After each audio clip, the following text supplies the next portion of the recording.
The moment my phone buzzed, I had no idea it would mark the beginning of the most liberating chapter of my life. It was a Friday afternoon, and I was helping a customer choose a leather clutch at my boutique when the text came through. My husband of 10 years, Ethan, sent me a single message that detonated the quiet comfort of our marriage like a bomb. "I'm leaving you. I'm moving to Miami with my 22-year-old girlfriend. Already emptied our joint account. Good luck." No warning, no conversation, no remorse. I didn't flinch, my voice didn't falter as I finished ringing up the customer, smiling as I slipped her purchase into one of our signature navy shopping bags. Only the faintest twitch in my jaw betrayed the emotional earthquake that had just begun beneath my skin. When the boutique door finally closed behind her, I glanced back at Ethan's message one more time and typed my reply. "Good luck to you too. My name is Danielle. I'm 39 years old, and this is the story of how my husband tried to destroy me and ended up handing me the tools I'd use to build something stronger than he ever imagined." Truth be told, the cracks had been forming for months. Ethan had become obsessed with working late, suddenly hitting the gym every morning, buying expensive clothes, and speaking like he was auditioning for a TikTok influencer's fan base. He claimed it was self-improvement, but I knew better. He'd changed his phone password. He guarded his laptop like it contained state secrets. And 3 months ago, I found a receipt for a fancy dinner for two on a night he told me he'd been stuck in the office. That same week, I opened a new bank account at a different institution. I transferred my personal savings, updated my direct deposit, and began gathering records, credit card statements, unexplained withdrawals, hotel bookings that didn't match any of our trips. I also met with my attorney, a no-nonsense woman named Linda Ramirez, and walked her through everything. She listened quietly, then nodded. "If he makes a move, you'll be ready." Ethan made his move on a Friday, but the truth was I'd already made mine 3 months earlier. Later that night, after I closed the shop, I poured myself a glass of the good Cabernet I'd been saving and sat at the kitchen table, the one I'd picked out alone after Ethan claimed he was too busy to help furnish my little boutique. I opened my laptop, pulled out my binder of financial records, and began organizing documents for Linda. Ethan thought he was running off with my money and my dignity. What he didn't realize was that the house we lived in was in my name, inherited from my grandmother. The boutique, incorporated solely under me, funded entirely by my own savings and long hours, long before he ever took interest in its success.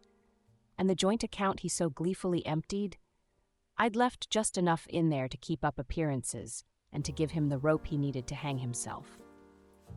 Around midnight, another text from Ethan arrived. "Don't cry too hard, at least you still have your shop to keep you busy. Melissa and I leave tomorrow. I'll send for my stuff later." I didn't reply, I just smiled. Because Ethan hadn't just walked away from our marriage, he'd walked straight into a trap of his own making.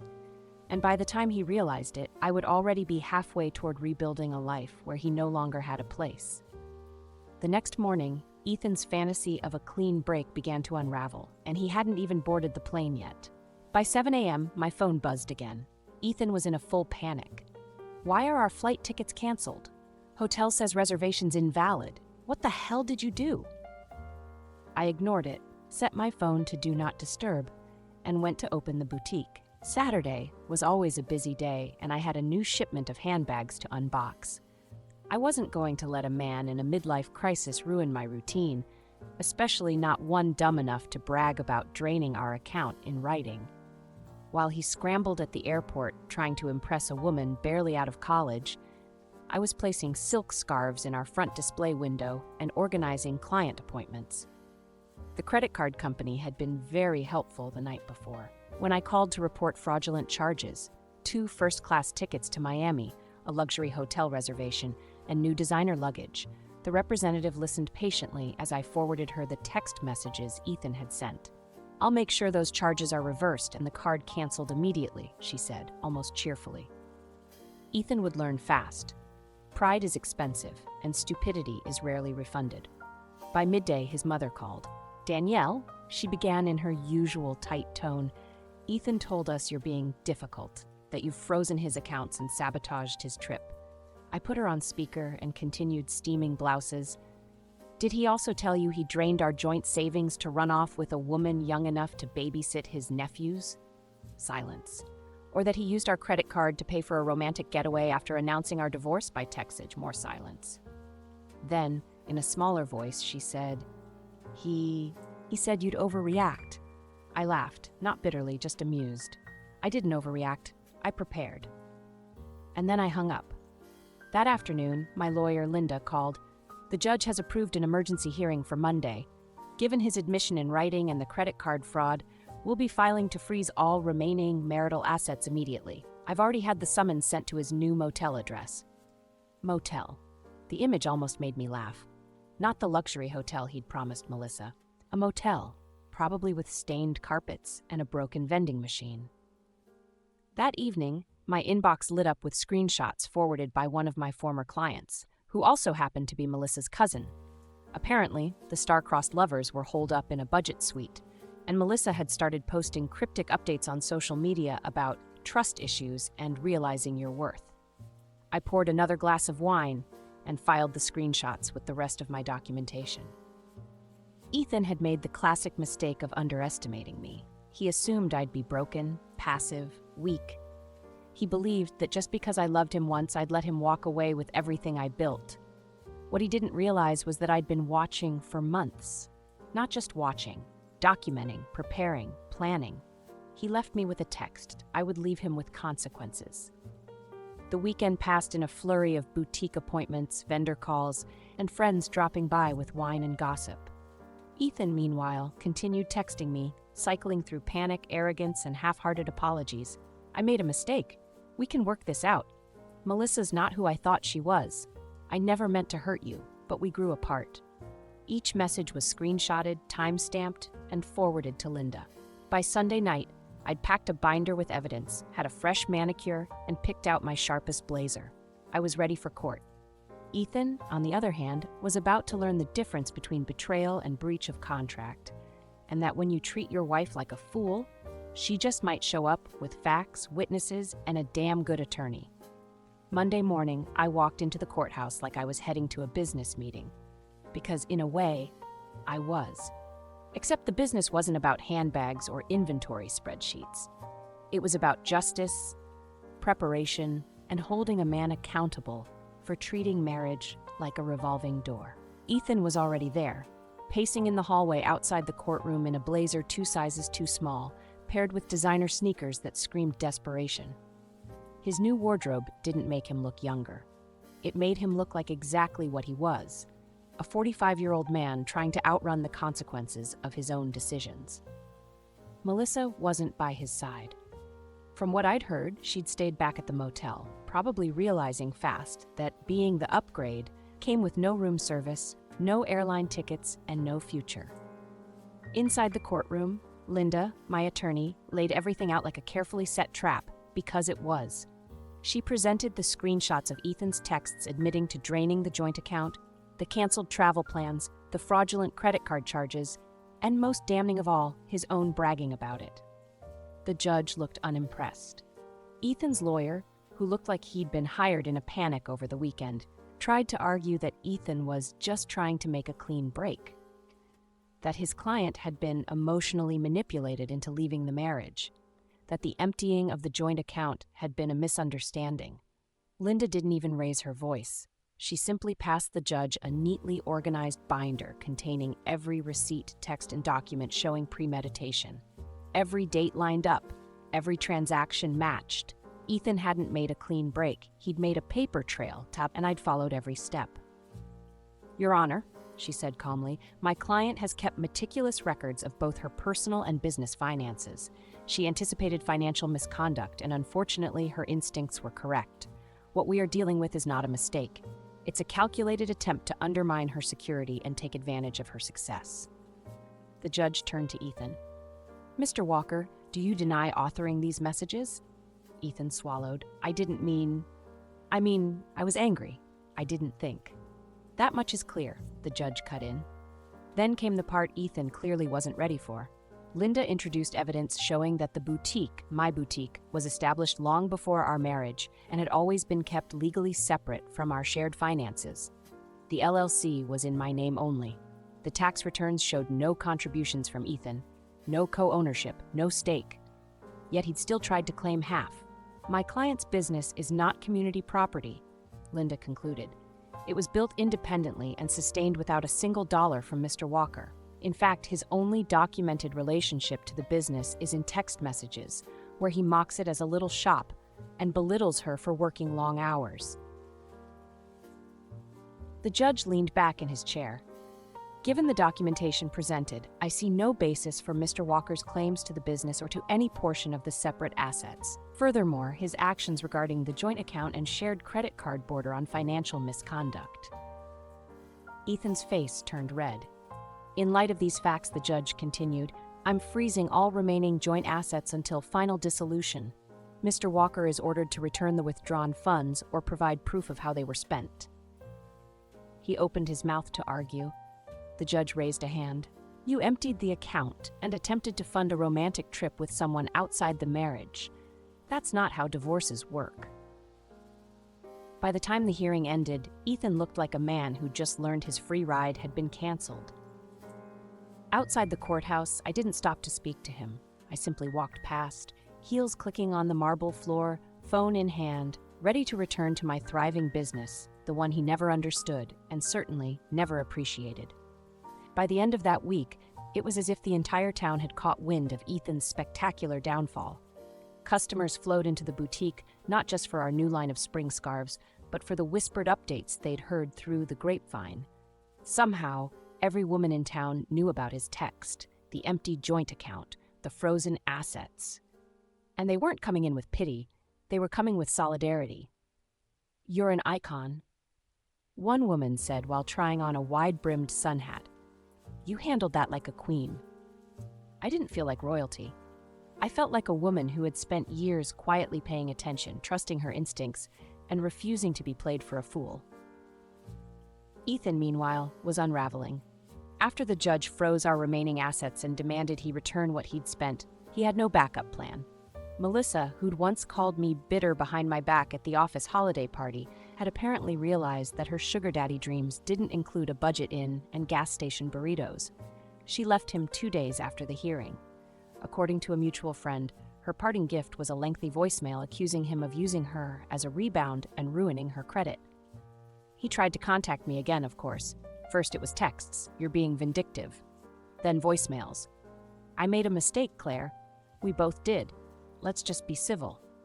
Then emails. You have no idea how hard I'm struggling. Is this really what you want? I forwarded every message to Linda and blocked each new number. By the third week, Ethan's sister Amanda showed up at the boutique. She'd always been cool to me during the marriage, passive-aggressive at best, but now she stood at the register with a tentative smile and a clearance blouse in her hand. I just want to say, I'm sorry, she murmured, for not seeing what was really happening, for taking his side before I knew the truth. I gave her a small nod, not forgiveness exactly, but a recognition that some people eventually grow up. She left the store with her head low and a second scarf tucked into her bag, on the house. I wasn't vindictive. I just had boundaries now. Business boomed. Word of the courtroom drama only seemed to draw more foot traffic. I overheard one customer telling a friend, I come in here just to feel that energy, like if she can survive that circus and still look this good, so can I. I smiled at that. It was more than survival.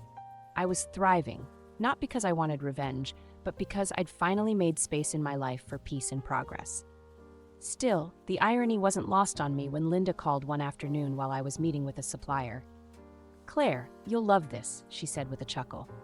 Ethan just filed another motion. He's claiming moral support as grounds for partial business ownership.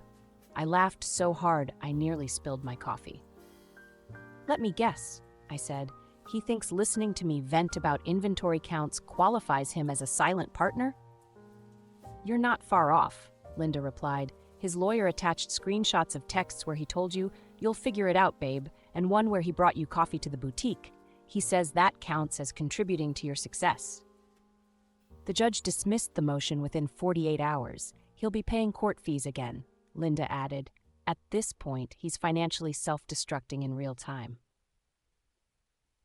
It was true. Through mutual friends, I heard he'd moved to his parents' basement. The same man who told me I was aging out of my prime was now sleeping on a twin bed beneath a poster of the Chicago Bulls. Let him. I had a business to run, new staff to train, and an online store to launch. I'd built a life from precision, passion, and patience. And while Ethan fought battles of his own making, I was too busy growing into the woman he never thought I could become. 6 months later, I stood in the newly renovated space of my second boutique, watching a steady stream of customers browse through our spring collection.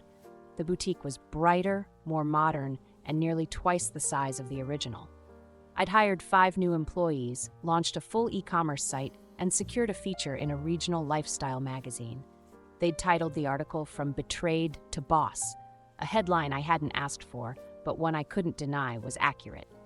Ethan, on the other hand, had become something of a cautionary tale in town. Rumor had it he'd tried to rekindle things with Melissa after the court froze our assets, but she'd blocked his number the same day he was ordered to pay back the funds he'd stolen. After that, he'd bounced between odd jobs, delivering food, helping out at a cousin's hardware store, but nothing stuck. No one wanted to hire a man whose name had made its way into gossip columns and HR meetings alike. Occasionally, his sister Amanda would pop into the shop. She'd become a quiet supporter, never prying, never gossiping. Once, as she picked up a birthday gift for a friend, she asked if I'd seen Ethan lately. "Not since court," I replied simply. She nodded. "Probably for the best. He's not doing well, still blames you for everything." I didn't respond. I'd learned not to waste my breath explaining truth to people determined to stay loyal to lies. But I could tell Amanda no longer bought into Ethan's narrative. Her visits had become more about quiet support than awkward apologies. That spring, my boutique received a nomination for a small business award in the state. I was asked to give a short speech at the gala, something about perseverance and women in business. I'd written a dozen drafts, most of them too bitter, too detailed. In the end, I settled on the truth. I didn't build this business to prove anyone wrong. I told the audience, I built it to prove to myself that I could. Success doesn't come from revenge. It comes from preparation, focus, and refusing to let someone else's betrayal become your legacy. The applause was polite, then enthusiastic. Afterward, a young woman approached me backstage. "My fiancé just suggested combining our finances. He says it's weird that I want to keep my business account separate. He says I'm being paranoid." I smiled gently.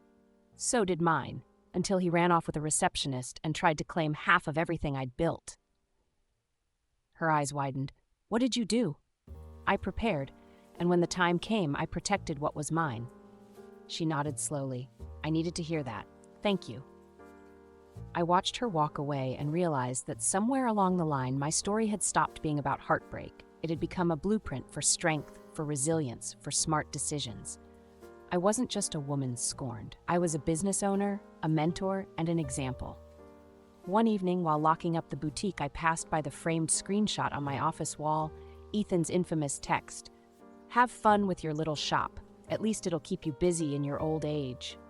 Underneath it, I'd placed my latest business award.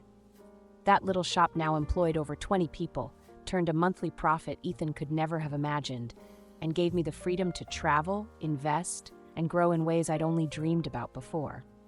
Ethan was right about one thing.